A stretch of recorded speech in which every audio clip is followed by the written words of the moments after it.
ശ്രീ പത്മനാഭ സ്വാമി ക്ഷേത്രത്തിലെ ലക്ഷദീപത്തിൻ്റെ ദിവസമാണ്. ലക്ഷദീപ പ്രഭയിൽ പത്മനാഭൻ്റെ മുറജപത്തിന് സമാപനം കുറിച്ചിരിക്കുന്നു. 1,00,000-ലധികം തിരിയിട്ട വിളക്കുകളുടെയും വൈദ്യുതി ദീപങ്ങളുടെയും ഒക്കെ പ്രഭയിലാണ് ശ്രീ പത്മനാഭ സന്നിധി ഭൂലോക വൈകുണ്ഠമായി തന്നെ മാറിയത്. ഗരുഡവാഹനത്തിൽ ശിവേലിയോട് 56 ദിവസം നീണ്ട മുറജപത്തിനാണ് സമാപനം കുറിച്ചത്. ഇനി അടുത്ത മുറജപം 2032-ലാണ്.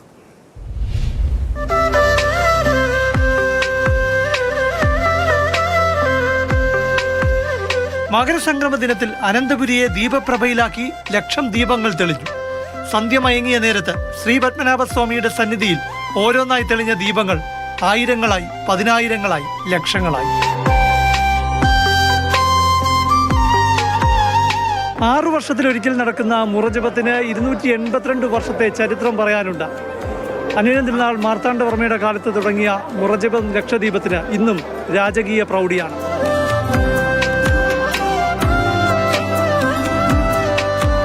ലക്ഷദ്വീപ് പ്രഭയിൽ ജ്വലിച്ച വൈകുണ്ഠനാഥൻ 10,000-കണക്കിന് ഭക്തർക്ക് പുണ്യദർശനമായി. 4 ഗോപുര നടകളിലായി മതിലകത്തിനകത്തും പുറത്തും നെയ്ത്തിരിയിലും എണ്ണത്തിരിയിലും അഗ്നി പകർന്ന് ഭക്തർ ആത്മനിർവൃതി നേടി. ദീപവിസ്മയത്തിൽ ആറാടിയ കിഴക്കേ നടയായിരുന്നു അതിഗംഭീരം. നയനമനോഹര കാഴ്ചകൾക്കായി ഭക്തർ തിങ്ങി നിറഞ്ഞു.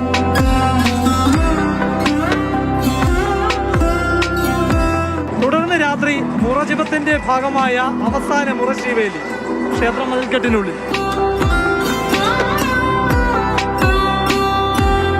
മുറജപത്തിലെ അവസാന മുറശീവേലി തൊഴാനായി ക്ഷേത്രാങ്കണത്തിനുള്ളിൽ വൻ ഭക്തജന തിരക്കായിരുന്നു. രാജാവിന്റെ സ്ഥാനം വഹിക്കുന്ന മൂലം തിരുനാൾ ബാലരാമവർമ്മയുടെ കാർമ്മികത്വത്തിൽ ഗരുഡ വാഹനത്തിൽ പത്മനാഭസ്വാമിയെ എഴുന്നള്ളിച്ചു. രാജ്യവിസ്തൃതിക്കായി യുദ്ധങ്ങൾ നടത്തിയ മാർത്താണ്ഡവർമ്മ പശ്ചാത്താപത്തിൽ പാപപരിഹാരത്തിനായി തുടങ്ങിയതാണ് മുറജപം. 3 നൂറ്റാണ്ടിനോട് അടുക്കുമ്പോഴും ഇന്നും മുറജപത്തിനും ലക്ഷദ്വീപത്തിനും രാജഭരണകാലത്തെ പ്രൗഢിക്ക് ഒരു കുറവും ഉണ്ടായിട്ടില്ല. 2 നൂറ്റാണ്ടിന് ശേഷവും ശ്രീ പത്മനാഭസ്വാമി ക്ഷേത്രത്തിലെ മുറജപം ലക്ഷദ്വീപത്തിന്റെ ലക്ഷ്യമൊന്നാണ്: ദേവപ്രീതിയും രാഷ്ട്രസമൃദ്ധിയും. 6 വർഷം കഴിഞ്ഞെത്തുന്ന മുറജപത്തിനായുള്ള കാത്തിരിപ്പിലാണ് ഇനി ഭക്തർ. ക്യാമറമാൻ ജയചന്ദ്രൻ മുല്ലമ്പാറയ്ക്കൊപ്പം പ്രശാന്ത് കൃഷ്ണ, മാതൃഭൂമി ന്യൂസ്, തിരുവനന്തപുരം.